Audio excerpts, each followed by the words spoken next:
Lahat ng yan, para ikaw at ako ay paalalahanan kung nakaya ko, kaya mo rin.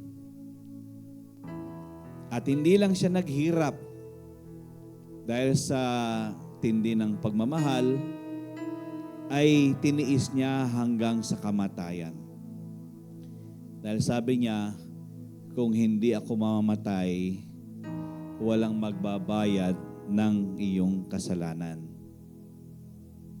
So alam naman natin ang kabayaran ng kasalanan ay kamatayan. Kaya nung siya ay mamatay, ito po'y kasiguruhan na tayo'y pwede nang matubos sa buhay na sinumpa sa kamatayan. Pero hindi siya nanatiling patay. Dahil sabi niya, sa ikatlong araw, ako'y muling babalik. At yun ang maganda ron. Napagtagumpayan na ang kamatayan, napagtagumpayan pa ang buhay na walang kwenta. Yung patay na buhay. So nabuhay siyang maguli para sa iyo, para sa akin. Para ipaalala sa atin, merong revival. Merong ulit buhay na gusto siyang iparanas sa iyo at sa akin. At yun yung buhay sa piling niya. At ang kondisyon, siyempre, yung pagtanggap sa Kanya. At kung tayo totoong tumanggap sa Kanya, pwede nating maranasan ang buhay na yon, yung nagtatagumpay sa buhay na patay na.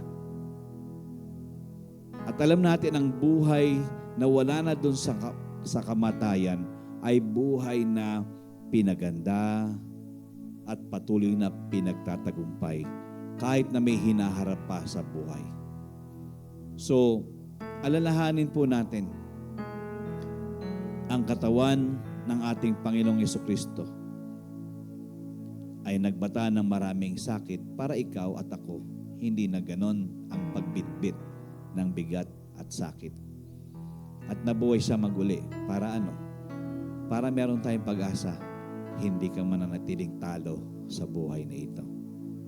So, sa pag-alala dito sa communion o sa Lord's table, alalahanin po natin, hindi na po tayo partaker ng paghihirap at kamatayan, kundi partaker po tayo ng buhay at tagumpay. Tayo po'y manalangin. Panginoon, maraming salamat sa iyo. Lahat ng mga bagay ay patuloy na ibinibigay mo at hindi mo pinagdadamot sa iyo, mula sa iyo para sa amin. Palaging bukas ang kalangitan, ang mga durungawan ng langit. Nasasarado lang kung kami patuloy na hindi kumikilala at umaalala. Nandito kami, Panginoon, ginaganap ang banal na hapag upang aming maalalang muli, upang mahayag muli sa amin ang lahat ng tinapos mo nang gawin para sa kapakanan po namin. Yan po ay alisin kami sa sinumpang buhay at dalhin kami sa pinagpalang buhay. Ang buhay na hindi po nasa ilalim ng sakit at karamdaman, kahirapan at kasalanan, kundi buhay na ganap, nakakaranas ng higit pa sa sapat at buhay na patuloy na pinagtatagumpay. Nandito kami, Panginoon, sa pag-aalalang ito. Nais ka namin bigyan ng kaluwalhatian at unang pwesto talaga sa buhay na ito. Pangunahan mo kami at tanggapin mo ang pag-aalalang ito sa iyo at maging malaking tulong ito sa paglakad namin bilang mga mananampalataya. Inaangkin kung ano ang iyong mga nagawa na para sa amin at marami ka pa rin gagawin para sa amin. Salamat po, O Diyos, sa piling mo. Alam namin walang talo, kundi palaging mananalo. Purihin ka po, Panginoon. Dinideklara namin ang bawat elemento, ang tinapay na ito na nagre-represent ng iyong katawan. Lahat ay binata mo para sa amin, para kami ay hindi na mabigatan. ang juice na ito na nagre-represent ng iyong dugo. Tinigis mo para malinis kami sa aming mga pagkakasala, manatili kaming dalisay sa iyo at hindi makapag-domina ang kasalanan sa amin. At higit sa lahat, ang banal mong dugo rin ang siyang tataklob sa amin para ang kaaway ay hindi makapanaig sa amin. Salamat po, Panginoon. Pagpalain mo ang oras na ito at pinagpapala ka namin aming Diyos. Salamat sa iyo. Purihin ka sa pangalan ng Panginoong Yesus. Amen at amen. Kainin po natin ang tinapay.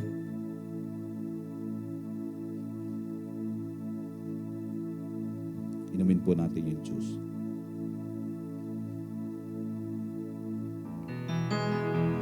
Hallelujah. Manatili po tayo nakatayo. Let's do our Bible confession. Okay, sabay-sabay po natin sabihin ito. Alam ko pag huling linggo ay Tagalog tayo, pero ang hirap pag dire-diretso. Napipilipit. Pero sabay-sabay po natin sabihin ang daily Bible confession. Okay, ready? 1, 2, 3. Today, I will hide your word in my heart, not to sin against you.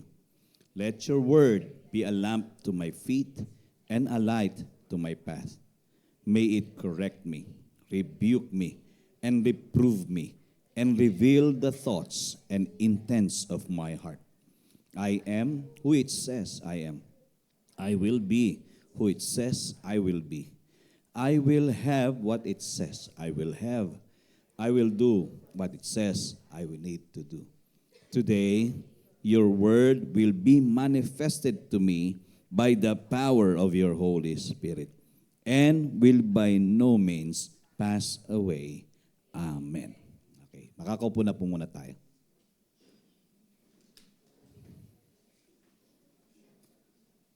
Hallelujah. Well, last Wednesday, nakarang Miyerkules po, na-conclude po yung principle of God's kingdom. The principle of the kingdom of God. Okay. So, yung huling part po noon, huling bahagi po noon, ang pinag-usapan ay patungkol sa pagbibigay sa hari. To which, kapag ang usapang pagbibigay ay hindi minsan welcome sa mga tao, sa mga nakikinig. Kasi pagbigayan, mas mainam ng tumanggap. Kasi yung prinsipyo ng it is more blessed to give than to receive, minsan hindi nagsisink in talaga kagad yun eh. Pero naniniwala po ako na ang pagbibigay, ang prinsipyo ng pagbibigay ay dapat buhay na buhay sa mga taong nilikha ng Diyos. Kung tayo po'y nilikha ng Diyos, magsabi tayong amen. So lahat pa tayo nilikha ng Diyos dito? Pati yung mga silyang yan, nilikha din ng Diyos yan. Tao lang ang nag-fashion. Pero lahat po ng kung ano ang meron na nakikita natin sa mundo, ang layunin po nito ay magbigay sa Diyos. Dahil ang Diyos hindi tumitigil sa pagbibigay sa atin. So lahat, halos araw-araw, walang humpay po yan na binibigyan tayo ng Panginoon at inaalagaan tayo ng Diyos. Kung ano man ang kailangan natin, binibigay niya. Minsan iniisip lang natin parang kulang, pero sa totoo lang, nabubuhay tayo ng isang araw na hindi naman talaga tayo sumadsad ng sobra-sobra sa mundong ito. Habang ako'y nasa labas, nakakita ako ng mga, dito yata sa Binyan, dito sa crossing doon sa may Olivares. Parang naghahabulan yung mga street people ba? Yung mga taong lansangan. Yung mga natutulog doon sa paggabi, natutulog doon sa harap ng mga bangko, pagsarado na. Nakita ko sila nagtatakbuhan. Sabi kong ganon, siguro kung ito'y nagbigay sa Diyos, hindi ganito buhay na ito. Tama? Kasi pwedeng alam mong may Diyos, pero ang alam mo lang sa Diyos ay nagbibigay sa iyo. Kaya ka nabubuhay. Pero yung responsibilidad at layunin mo rin bilang nabubuhay sa mundong ito na binibigyan niya, dapat nagbibigay din. Tama? Hindi natitigil din yon. So the more na nakikita natin yung mga araw natin, dapat mas lalo natin natututunan magbigay sa hari na nagbigay ng buhay na ito sa atin. Giving is very important sa buhay po ng isang tao. Kasi the more na kinikip-kip mo, the more na hindi ka nagkakaroon. Pero the more na inilulusin mo ito, the more naman na nandoon opportunity ng Diyos para magbuhos at maglagay, mag-refill. Ika nga sa kumpanya, reimbursed. Pero yung reimbursement mo masobra pa nga. Okay, so ngayong araw na ito, pag-usapan po natin na ito. Ayaw talaga. Pakipindot nga yung pangalan. Ayan. Ang pag-uusapan po natin ay pagbibigay halaga at parangal. So last Wednesday na pag-usapan namin yung value, pagbibigay ng halaga. So hindi ka magbibigay sa tao pag hindi mahalaga sa iyo, di ba? At hindi mo rin sila pararangalan kung wala silang kwenta sa iyo. Pero dito, sa prinsipyong ito o sa usaping ito, tayo pong lahat ay alam natin kailangan na meron tayong pagpapahalaga at pagpaparangal. Tingnan niyo yung kamay na merong maraming coins yan, di ba? May umusbong na. So sa palagay nyo, yung mga binigay na yan, masasayang kaya kung may umuusbong na? Di ba hindi? Dahil ito yung senyales na kung marami kang ibinibigay, marami ka ring aanihin. You sow, you reap. You sow, tawag dito, yung isang term, nag-sow ka ng sparingly, you will also reap sparingly. So pag sparing, ano bang sa Tagalog ng sparing? Ano lang, utay-utay? Pautay-utay. Pag nagtanim ka ng utay-utay din yung makukuha mo. Pero pag ikay nagsow ng bountifully, you will also reap bountifully, ng masagana. So dito, pag tayo nagbigay, kung nakita natin sagana yung binigay din natin, isipin nyo, yung potential nun na umusbong at pag usbong yan ay mas marami ka pang pakikinabangan kesa sa iyong tinanim o ibinigay.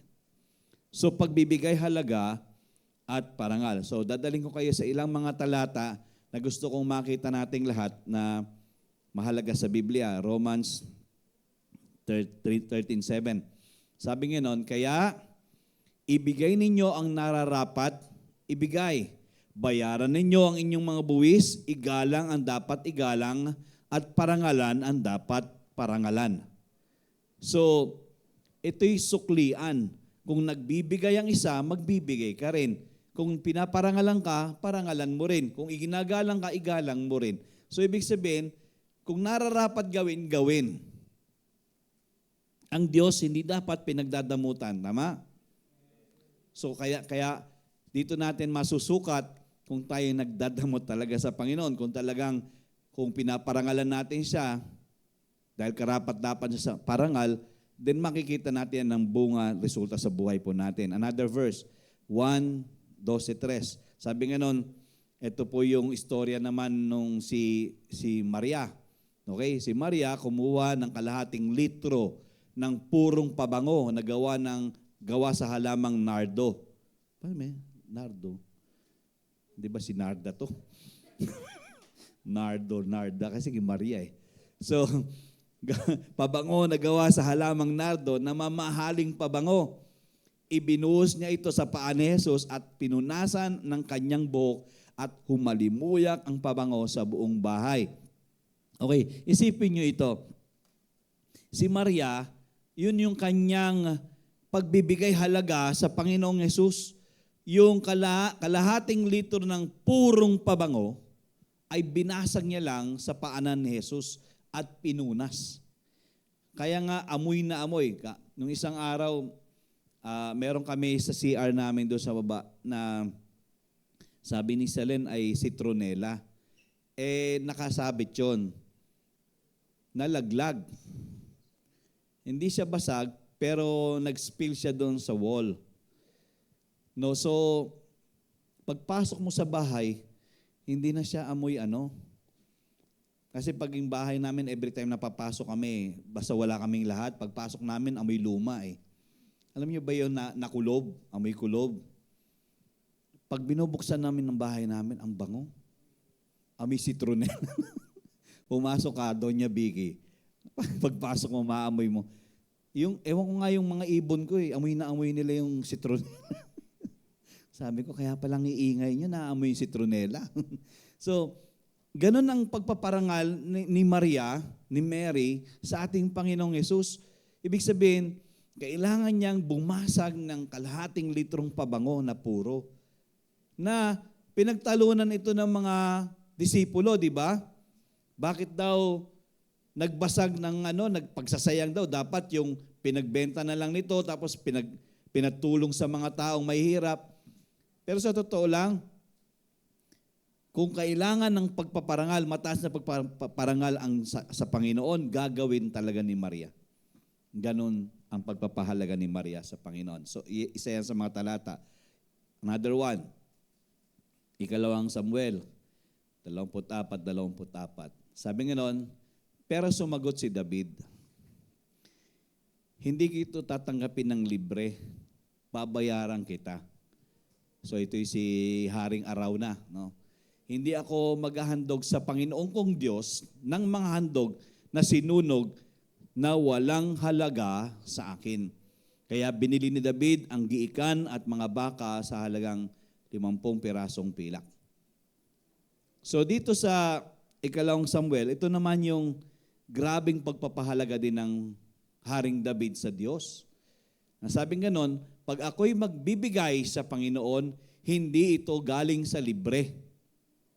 Kailangan babayaran ko ito para ang ibibigay ko'y may halaga sa Diyos. So, dito makikita natin yung parangal.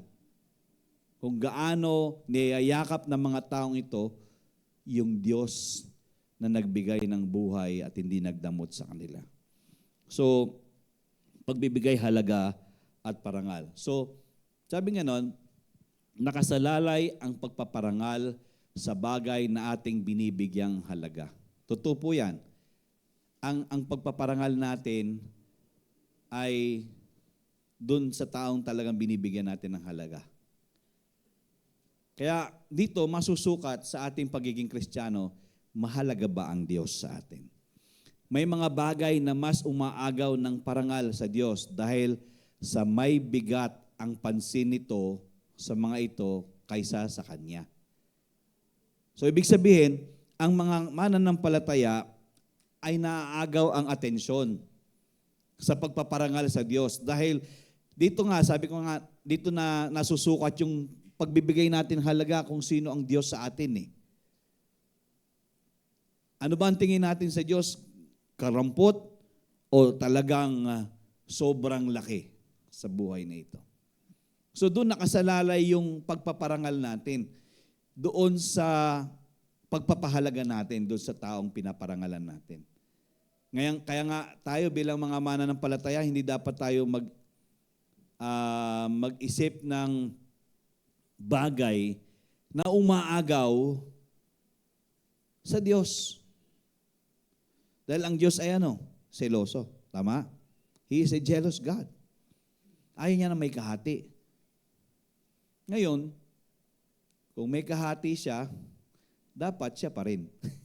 Naintindihan niyo po ako?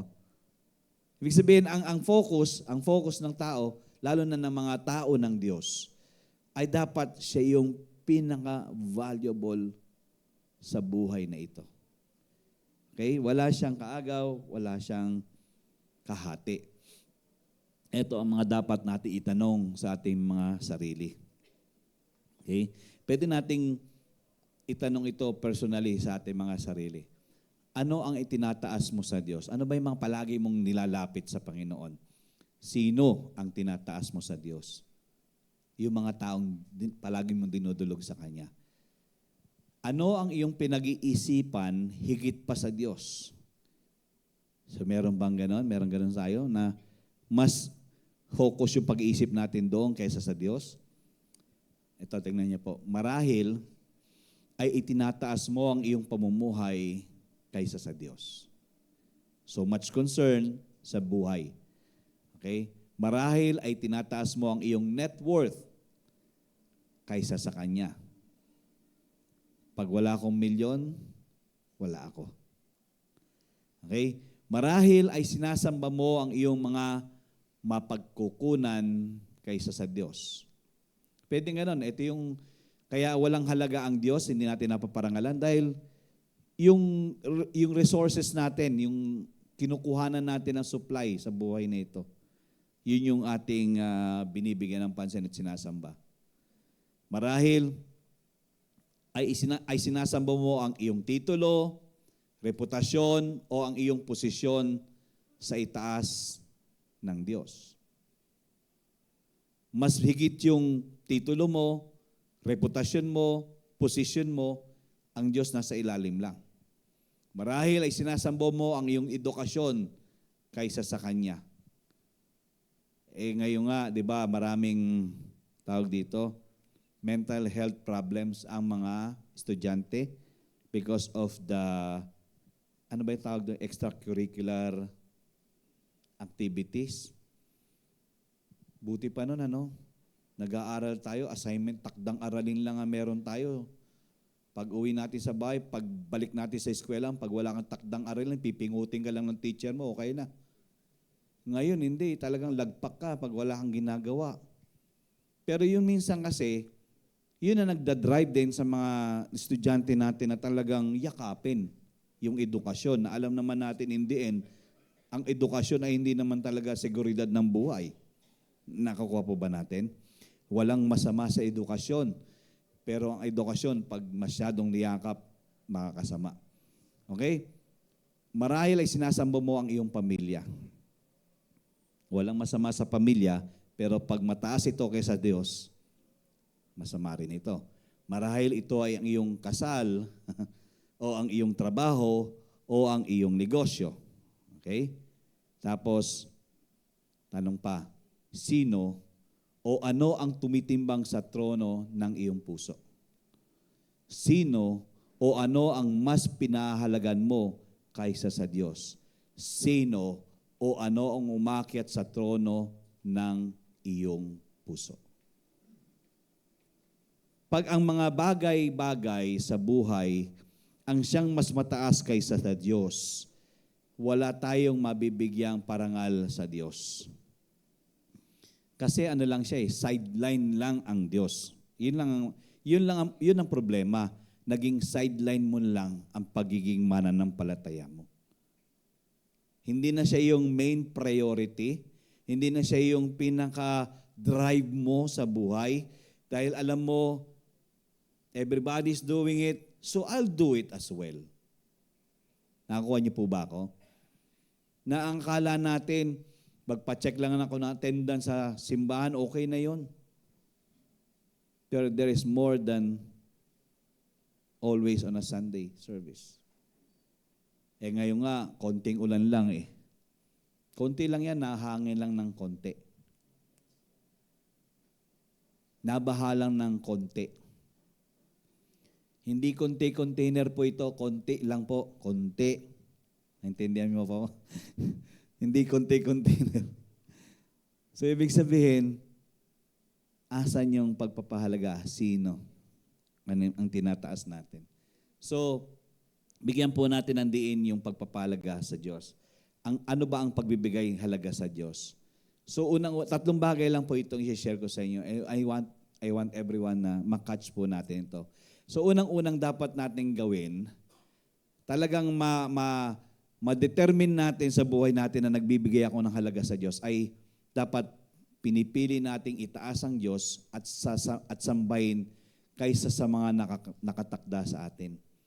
Yung mga naka-assign sa atin, yung mga dapat nating gawin, mas itinataas natin ng Diyos sa mga bagay na ito. Simple lang naman ang gusto ng Panginoon, itaas mo ko dyan.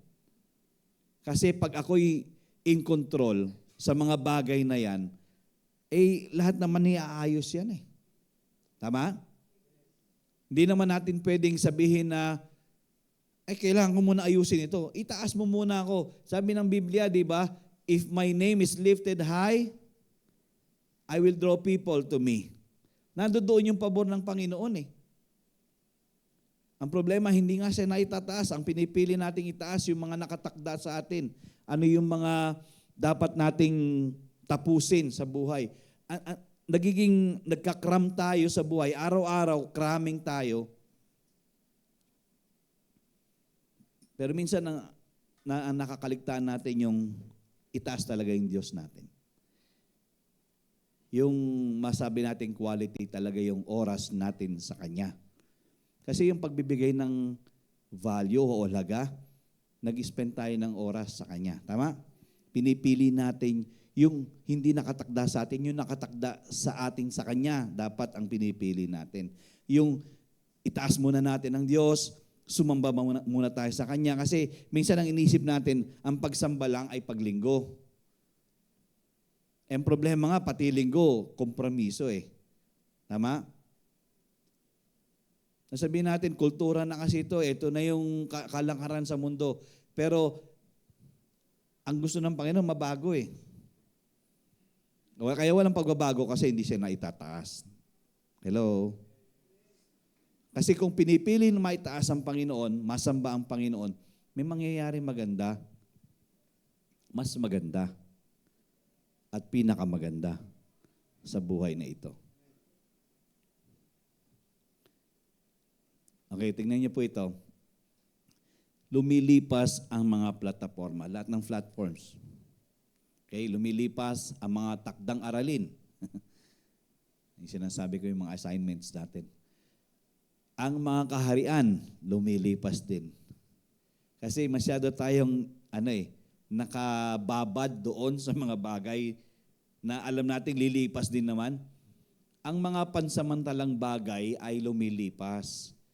Piliin na i-redirect ang iyong pagsamba.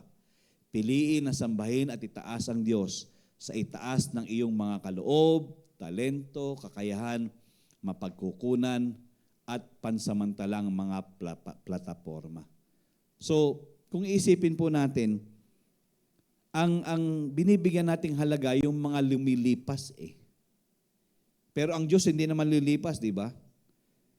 Natatandaan niyo po ba yung commercial ng PCSO? Yung maong kumukupas. Alam niyo yung patalastas na yan? Ang mga puno ay nalalanta. Ganun ba? Patalastas ito make believe pero ang PCSO nandito pa. Kaya tumanaya na kayo ng loto. Parang ganun bang, pero make believe, pero sa totoo lang, pati PSO lilipas din. Wala namang permanente talaga sa mundo. Pero yung ang bigay pansin natin, ang pinipili natin yung mga bagay na lumilipas. May cellphone kang bago, ilang buwan lang yan, luma na yan. Tama? Tanda, Brother Ben, bumili tayo sa Subic ng sapatos. Yung, mura lang naman siya, di ba yung A6 ba yun? Nakatiyan kong nakita ko, nakaano lang, nagamit ko siya ng mga 3-4 na beses. Naiwan ko na lang doon sa lagayan ng mga sapatos. Sabi ko, maganda pa naman ito, pero bakit ngayon parang hindi ko na siya ma-appreciate? Kasi pag sinusuot ko yun, presko dahil butas-butas . Pero sabi ko ganun, yung puti, hindi na siya purong puti, may dilaw na. Tama? Mga bagay na kung iisipin natin, masyado natin binibigyan pansin at halaga. Pero yung Diyos na nagbibigay ay hindi nabibigyan ng halaga. So piliin natin, no, na itaas ang Diyos kaysa sa mga kaloob, sa mga talento. Kasi He is the giver of gift, but at times the gifts are the ones that are more important Yung giver nagiging unimportant na. Okay? So tingnan niyo po yung Isaiah 25:1. At tingnan niyo ang pagkilala ni Isaiah. Panginoon, kayo ang aking Diyos. Pupurihin kita at pararangalan dahil kahanga-hanga ang iyong mga gawa. Tinupad mo ang iyong mga plano noong unang panahon. So ibig sabihin, pag nangako talaga ang Diyos, ginagawa niya. Pero ang problema kasi, yung atensyon nawawala Tutupad sa pangako ang Panginoon, pero mawawalang atensyon doon sa Panginoon, mapupunta ang atensyon doon sa mga bagay na ipangako. So, piliin na itaas ang Diyos at sambahin kaysa sa mga nakatakda sa atin. Pangalawa, parangalan ang Diyos sa mga binibigay niya at mga ginagawa araw-araw. Yung pagpaparangal, ibig sabihin, binibigyan mong halaga yung mga binibigay niya. Lord, salamat pagkagising ko, ganda ng gising ko. Lord, thank you. Kahit puyat ako, pero ang ganda ng katawang ito, ganda ng function. Nagko-close open ako, walang masakit. Lord, thank you. Pag ini-stretch ko yung paka, Lord, salamat, walang guhit. Lord, thank you, Lord. Diba? Tapos, pagbaba mo, Lord, ang daming itlog. Thank you, Lord. Meron akong piprituin. Hanggang ngayon, may itlog pa rin. Tapos, salamat sa Panginoon. Nakapagluto ng sinigang ang asawa ko kahapon. Ulam ko pa rin ngayon. Sabi ko, grabe ka talaga, Lord. Bigay ka lang ng bigay. Yung parangal na, alam mo, you really appreciate God, you value what He is doing every day in our life. Because every day is God. Amen? Araw-araw ay Diyos. Kanta na natin kanina. Adlaw-adlaw sa mga Bisaya. Adlaw-adlaw. Yan. 1:5:23, sabi nga nun, upang parangalan ng lahat ang anak tulad ng pagpaparangal nila sa ama. Kaya ang hindi nagpaparangal sa anak ay hindi rin nagpaparangal sa ama na nagsugo sa kanya. So ibig sabihin, dapat nagpaparangal sa anak. Ang Panginoong Hesus niligtas tayo at patuloy tayong nililigtas. So pag hindi tayo nagpaparangal, walang karangalan din sa atin.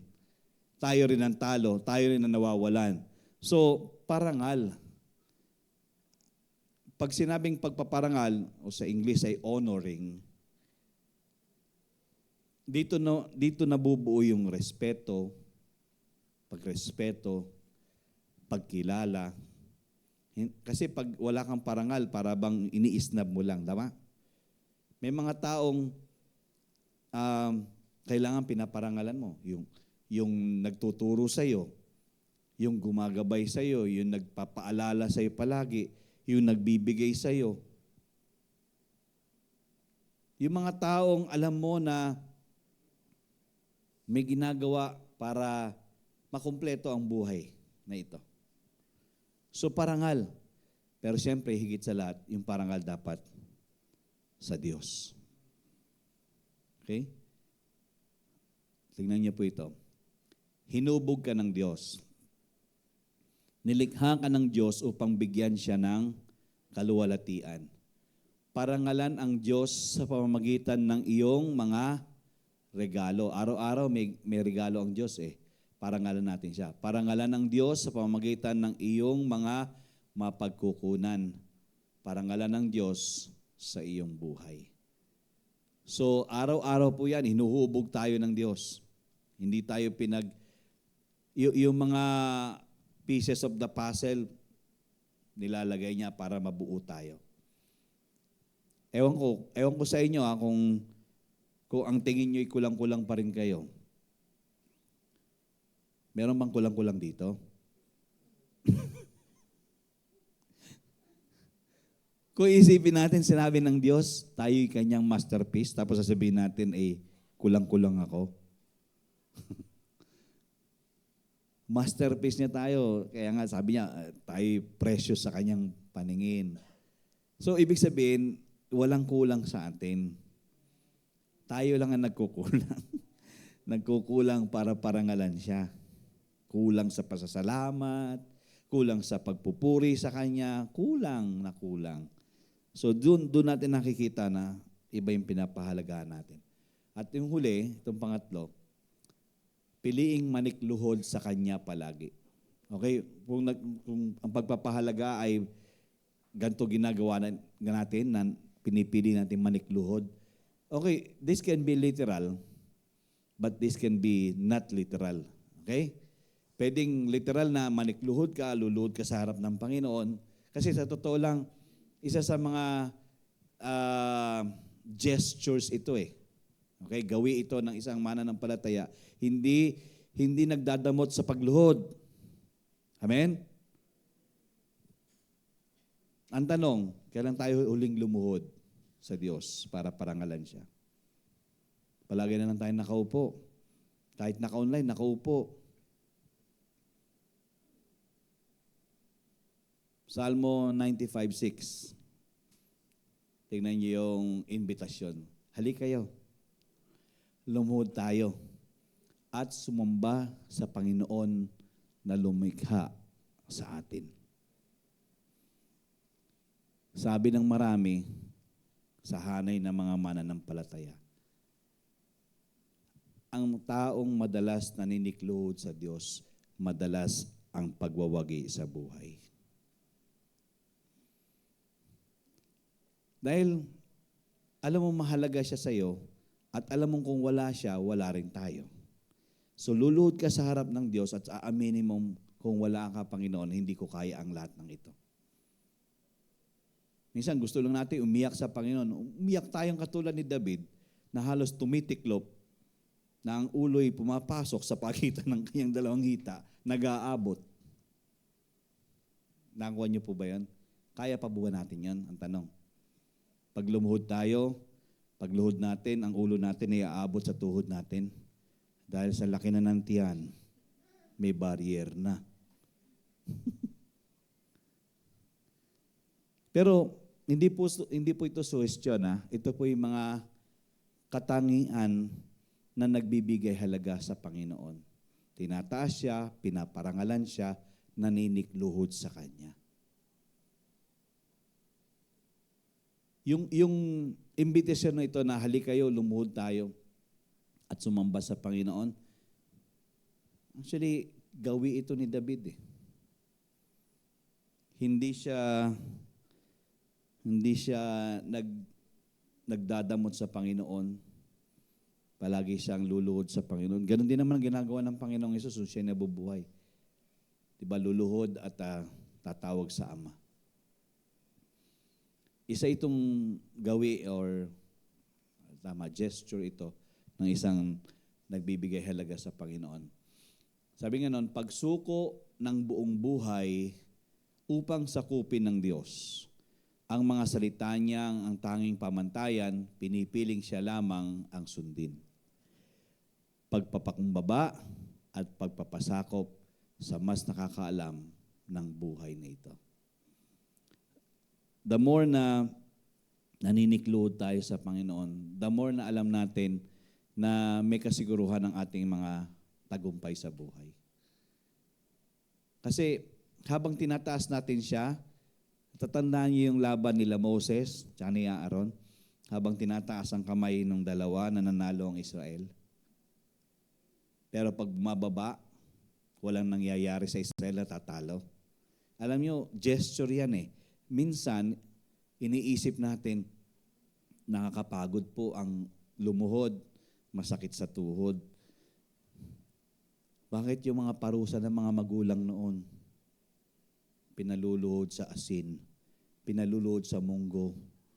At kapag nainis talaga ang magulang mo, paluluhurin ka sa tamtax.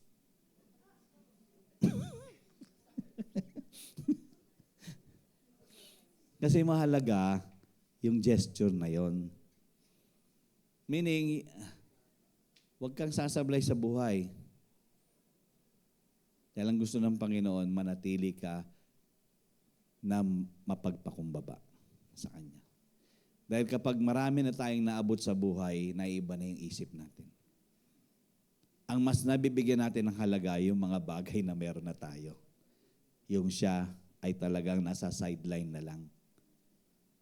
So mga kapatid, isa sa mga gusto kong iparating sa atin ngayong umaga, yung buhay na talagang nagbibigay halaga sa Panginoon, hindi pinipili kung ano ang sitwasyon. Basta yan ay sa Panginoon, susugod ako diyan. Nakakuha niyo po ako? Kahapon pinag-uusapan namin yung mga taong suko talaga. Di ba pinag-uusapan natin yung mga devotions natin sa lumang tipan, kung paano yung mga gawin ng mga armor bearers. Yun yung sinasabing suko talaga. Na ngayon sa panahong ito ay rare na yung ganon. Napaka-rare. Pero noon, bigay hilig sila. Tandaan niyo yung armor bearer ni Saul. Nung sugatan na si Saul ay, nung napana na si Saul, si King Saul, sabi niya doon sa armor bearer niya, tagpasin mo na ako para madiretso na ako. Pero ayaw gawin ng armor bearer. So ang ginawa ni Haring Saul, para matapos ang paghihirap niya, tinungkod niya yung kanyang espada at nagpatusok na lang siya para matapos ang paghihirap niya. Ang harikiri, uso na pala yung nun, harikiri na. Suicide. Tapos, dahil nakita nung armor bearer yung ginawa nung hari niya, sumunod siya, doon din siya, pumatong siya sa amo niya. Sabihin niyo, barbaric, pero yung pangyayaring ay pagpapakita na walang iwanan. Kung mahalaga sa iyo ang isang tao, hanggang sa kamatayan, susundan mo. Kahit sa Panginoon, kung mahalaga ang Diyos, kahit anong mangyari, gagawa ka ng paraan.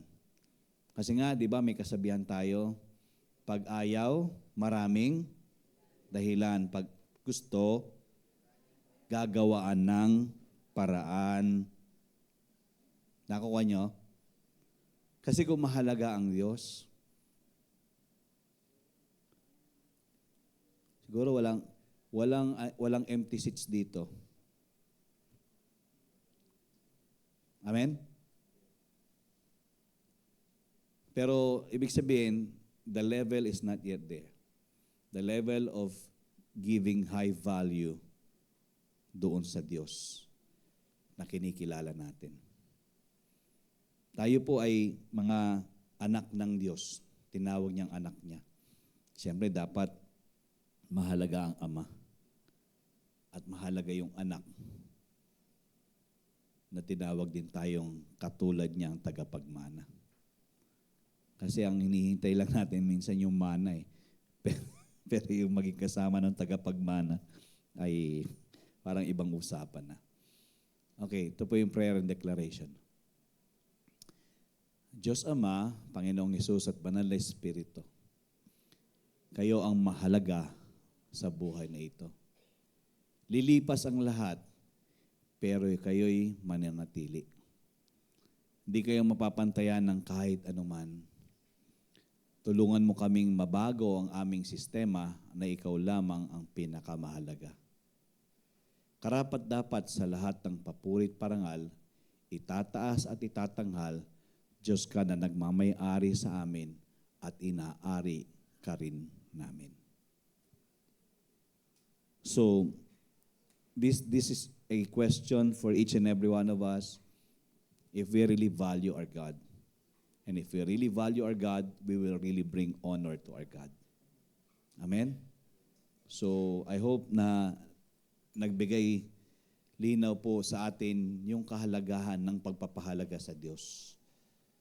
Piliin na itaas siya, parangalan siya, at manikluhod lamang sa Kanya.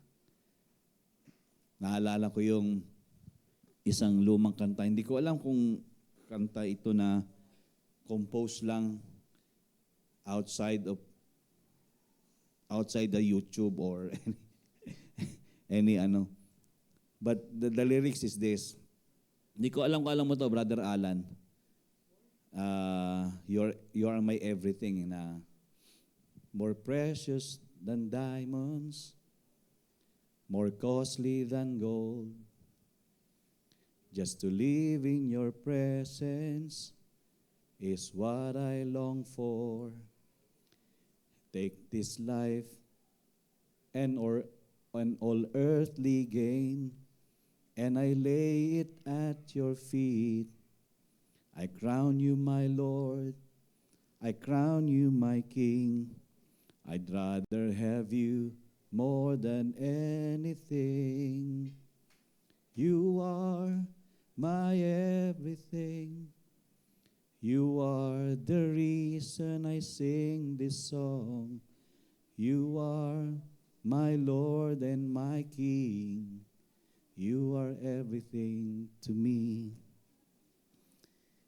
Alam nyo, kung ganon talaga yung desire natin, yung intimacy, bibigyan natin ng halaga talaga yung sa Diyos.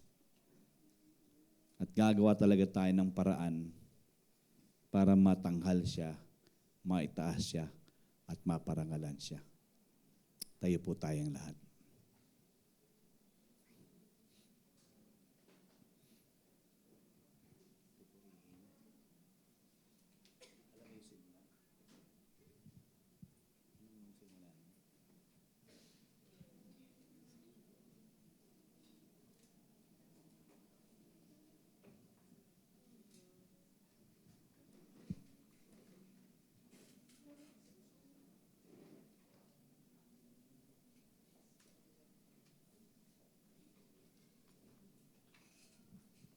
Hallelujah. Well, nandito tayo sa simbahan pag nagsasama-sama tayo para mapaalalahanan. Baka yung level ng ating pagpapahalaga at pagpaparangal sa Diyos ay talagang bumaba na. Ina-address ito ng Panginoon para wag na tayong malubog pa doon sa malalim na kalalagayan na yon. Inaaresto niya yung ganong sitwasyon sa buhay po nating lahat. Kasi, ang gusto ng Panginoon, maabot natin yung kaluwalhatian na inihanda niya sa buhay ng bawat isa. Akala natin ang maluwalhating buhay, yung naarok na natin, yung galing natin. Nakuha na natin yung mga gusto nating makuha.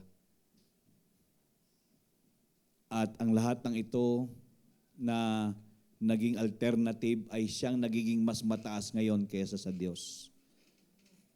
So, mainam po na ibinabalik tayo ng Panginoon doon sa basic of in our relationship with our God.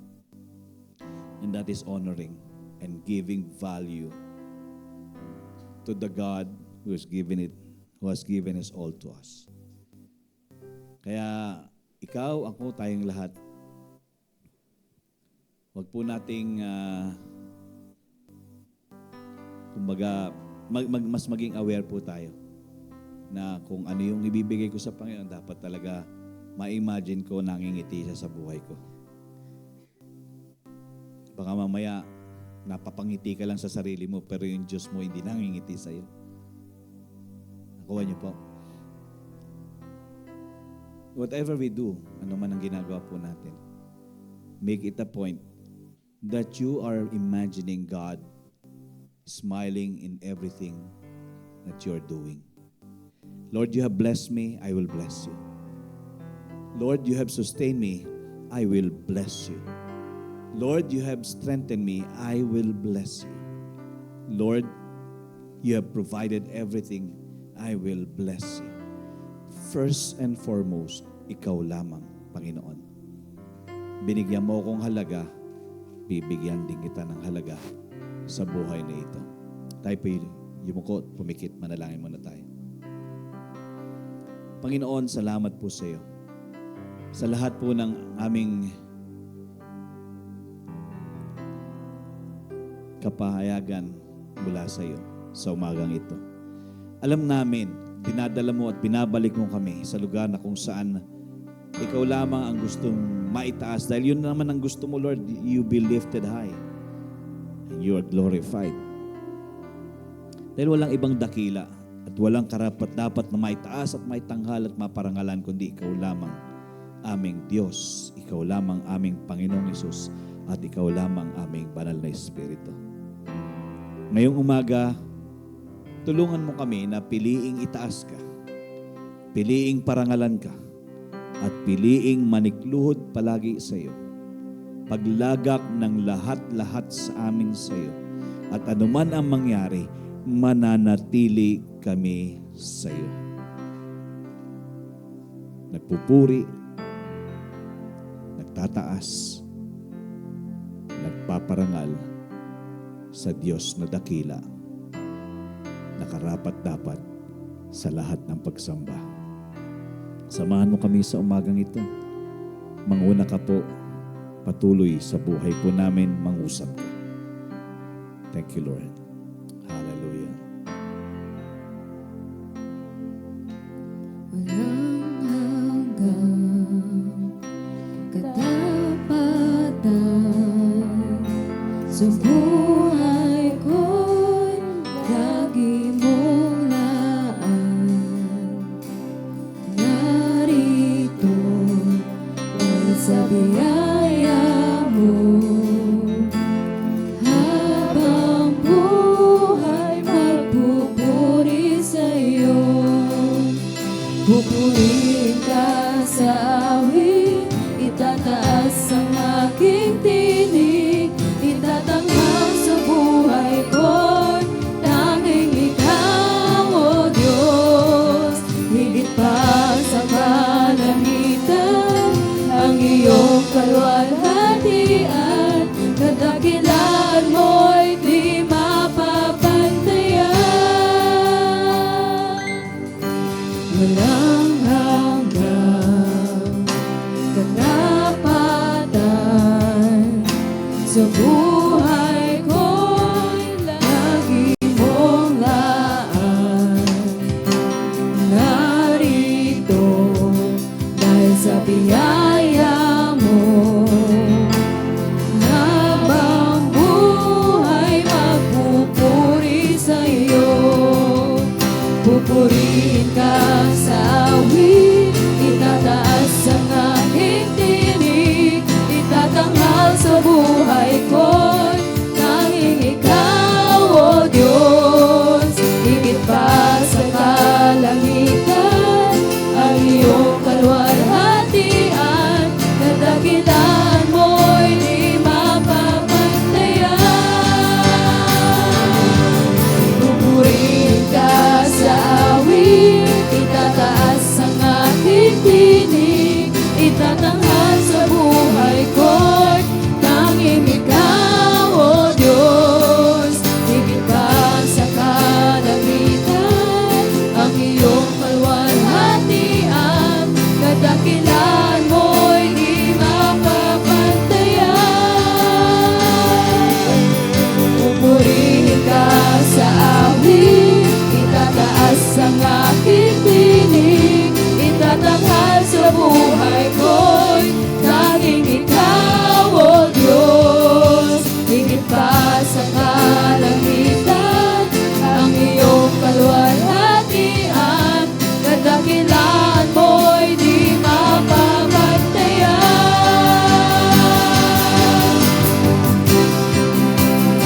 Pupurihin ka.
Purihin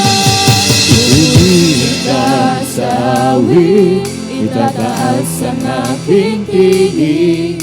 Lahat sa buhay ko'y Tanging ikaw, O Diyos, higit pa sa kalangitan, ang iyong kaluwalhatian, kadakilan mo'y di mapapantayan. Purihin ka sa awit, itataas ang aking tinig, itatanghal sa buhay ko'y tanging ikaw, O Diyos, higit pa sa kalangitan, ang iyong kaluwalhatian, kadakilan mo'y di mapapantayan. Purihin ka sa awit, itataas ang aking tinig, itatanghal sa buhay ko'y tanging ikaw, O Diyos, higit pa sa kalangitan, ang iyong kaluwalhatian, kadakilan mo'y di mapapantayan. Jesus,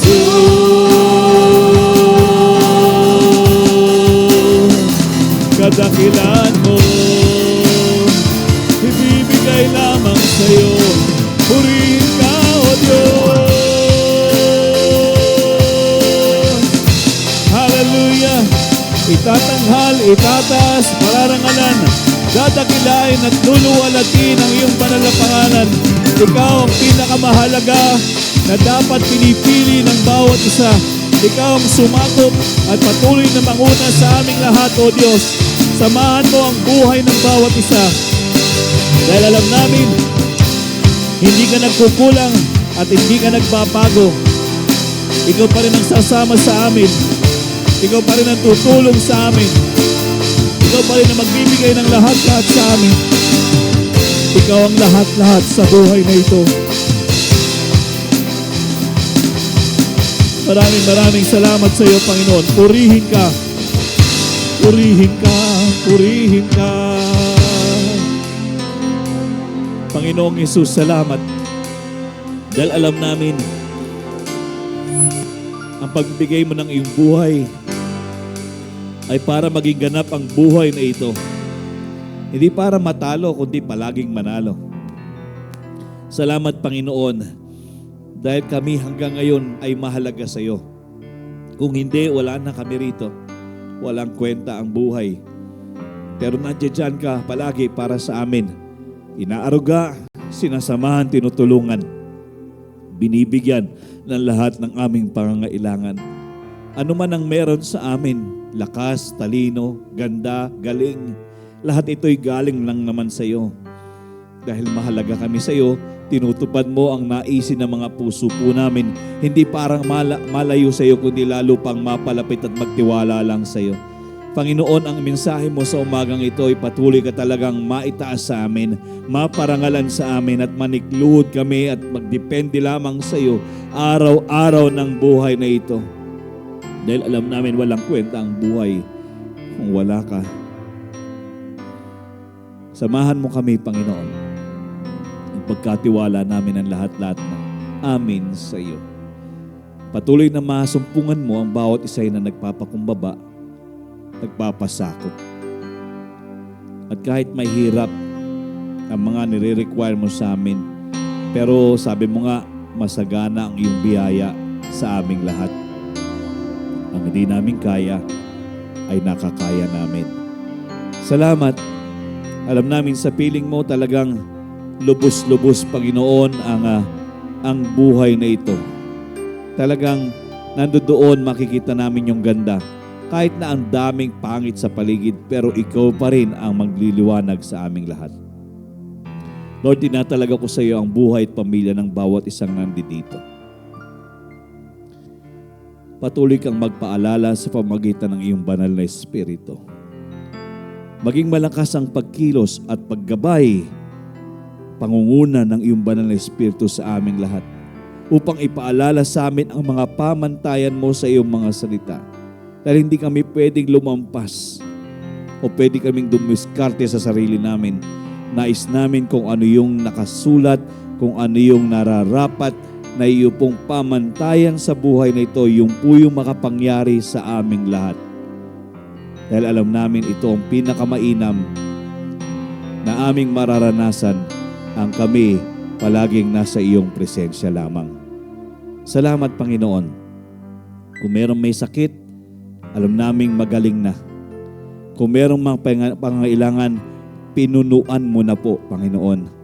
Kung anuman, Panginoon, ang naguguluhan kami, ikaw, Panginoon, nagbigay ng kasiguruhan at kapayapaan at kaaliwan sa amin. Salamat, O Diyos, kahit sa mga relasyong nasusubukan, alam naming binubuo at patuloy na patatatagin pa. Dakilang Diyos, makikita namin ang iyong kadakilaan, ang iyong kaluwalhatian sa aming mga buhay at sa aming mga pamilya. Magliliwanag ang iyong kapangyarihan, Panginoon. Sakupin mo kami, tulungan mo po kami. Ngayong umagang ito, salamat po sa iyo sa pag-abot mo sa aming lahat. Paghipo mo sa puso at buhay ng bawat isa. At salamat kahit sa panahong ito, walang mapapahamak. Lahat po kami safe and sound sa piling mo. Thank you, God, for this wonderful morning.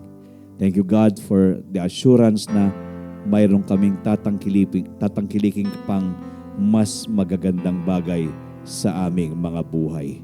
At sa lahat ng mga ito, nais ka lamang naming itaas. Nais ka lamang naming dakilain. Nais ka lang naming purihin, sambahin, parangalan, luwalhatiin. Dakila ka, aming Panginoon. Salamat sa katugunan sa mga panalangin at sa buong linggong ito ay tunay na mainam at tunay na mapayapa at tunay na matagumpay ang aming mga buhay. All the glory and all the praises all belongs to you, our God. We love you, we bless you. In Jesus' name we pray. Amen and amen. Hallelujah. Well, maraming salamat po sa lahat at kahit iilan lang ang nandito, CCU pa rin tayo. At katulad ng aking deklarasyon, you are the blessed of the Lord. You are a great blessing. And your life will be a great blessing to many lives in Jesus' name. We love you, church. Have a nice week ahead of us. God bless.